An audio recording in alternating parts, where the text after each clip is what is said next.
Miss Tiffany.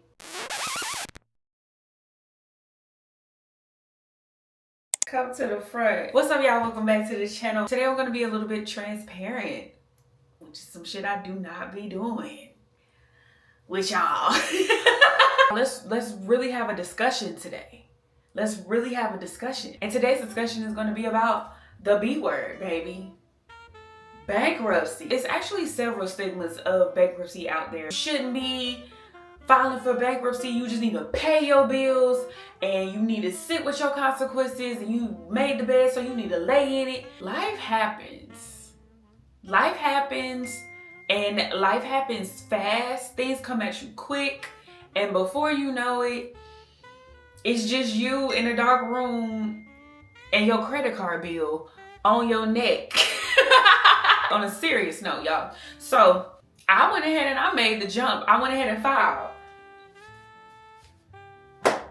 Now what? It got to a point where I was trying my hardest to maintain what I had, you know what I'm saying, brought onto myself. Like, I'm an adult. I fully understand there's consequences for the actions that you decide. I kind of already told you all like where majority of my debt came from, and my debt came from credit card bills. I had credit card debt that I really wanted to get away from. I kept up to date with my payments and everything like that, but I did not want to keep paying that. In fact, every month I was paying over the minimum, and it just felt like it still wasn't really getting me anywhere, which respectfully, it just wasn't. I tried my hardest to really like stick through it and tough it out, and it just became overwhelming, and I was like, yeah, no, something has to change. We have to figure something out. At the time, I didn't know much about bankruptcy. I was believing the stigma that, you know, filing bankruptcy is such a bad thing. My credit is gonna be terrible for years, and I'm not gonna be able to get anything, and it's gonna put me in a really bad position. That time when I was really stressing about credit card debt, bankruptcy wasn't even a thing like on my mind, because I had always heard terrible things about it. It just was not a thought at the time. I went to Thailand last year for my birthday, and while I was there, I just had a revelation. Like, I don't want to pay that no more. I'm not naturally one of those people who don't really care about money and is just really reckless when it comes to money. So because I had been so responsible, I think I just had, if I'm just being transparent, one moment of weakness led to another one, to another one, to another one, to another one, because I felt like I really do deserve to have fun. I deserve to have fun. It's always business, straight business in the front and the back at all times. And I was just like, I deserve to have fun. Now, in hindsight, was that the best way to go about it? I can honestly say no, because it's not a situation where I want to get myself back into. But I don't regret it. I do not. I understand why people do it. It is literally a reset button. And what's wrong with that? Do you not see what's going on in America? Do you not see what's going on outside? If you scared about looking a certain kind of way, or, you know, you not getting your cookie because you filed bankruptcy, you worried about the wrong thing right now. It's so much going on politically, economically, spiritually. And you know how many rich people file for bankruptcy? You know how many times they have filed for bankruptcy? I implore you to do that research. That's what people really need to see. Once you figure out what you can do to really help yourself in your financial situation, a lot of people do not share that bit of information, because again, the game is to be sold, not told. It's not illegal to do. You can file bankruptcy like every 7 years. You can file bankruptcy every 7 years. Do with that information what you will. I'm not saying that you should use bankruptcy as a crutch. I'm not saying that you need to be filing bankruptcy and, you know, being irresponsible with your money. I'm just saying bankruptcy is an option that is on the table, and that's what this whole video is about. It's an option. If it's not the option you want to go about right now because it doesn't make any sense for you to file bankruptcy right now, cool. Maybe you have some plans, you got some things you want to do, great. Love it for you. That's actually you being smart about your finances. Like, nah, it wouldn't make sense for me to go ahead and do that right now. Cool. All I'm saying is that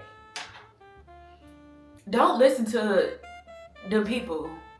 File that shit. And if need be in another 7 years, file again. What we have been taught and told about finances is not always correct. You really have to do your own research out here, because if not, you'll be going left with everybody else, and that small group of people who actually know what's going on are going right. And they're going right for a reason. Question the status quo sometimes. It's all right to critically think for yourself sometimes. It's all right to do deductive reasoning as well, but critically think for yourself in your situation. I don't like how they always try to make bankruptcy seem like this terrible decision, and if you file it, you failed. No, that shit is a reset button, okay? And I'm already on the road to building my credit back up. And if we keeping it a band, this whole situation has really taught me how much I could care less about credit now. I'm still gonna get my credit where obviously it needs to be. I understand it's a tool, you know, but it doesn't weigh as much as it used to weigh to me anymore. Because I mean, let's just keep it a band. America is the only people that use credit. America is so inhumane. And I think the veil of that is starting to really be lifted. A lot of people are waking up. This credit system is made up. And it's just really pointless, because you can go to other countries around the world and they're not even considering credit. That's not even a thing over there, you know? Like, they don't even care. So why do we care? Why is it so much pressure about credit? If you're coming across this video and you really don't understand, it's to hold people back. I find that crazy, especially when you have the rich billionaires that are out here literally filing bankruptcy. They'll start a business, the business will flop, they'll file bankruptcy, do new paperwork, change the business name, right? Now it's a whole new business once the discharge paper come back from the bankruptcy. And they keep doing it. Look how many times Trump has filed bankruptcy. Let's start there. I rock with 50 a little bit, but let's just be 1,000. It's stunting a lot of people's lives and growth, and it's not fair when it's legal to do for everybody. America is a corporation. America is a business. You need to get in here and do your homework if you're trying to make it in America. Because trying to be this upright, good Samaritan, outstanding citizen, following the rules to everything, it may hinder you, and it may very well hold you all the way back. That's all I'm saying. Let's be very clear. Bankruptcy is very much in the books because it is legal. It is legal. Okay? If y'all file bankruptcy, let me know how's it going for you. How many years has it been? Are you thinking about it? Because if you are, I really hope this video persuades you at least to get a consultation. At least go get a consultation. Most consultations with most firms are free. They'll let you know your options and the best path for you and your financial situation. So if you made it this far in the video, go ahead and show some love on the way out. Go ahead and like, comment, and subscribe. I hope this helps someone out today. Yeah, girl. Yeah, man, file that shit. Okay? See y'all on my next one.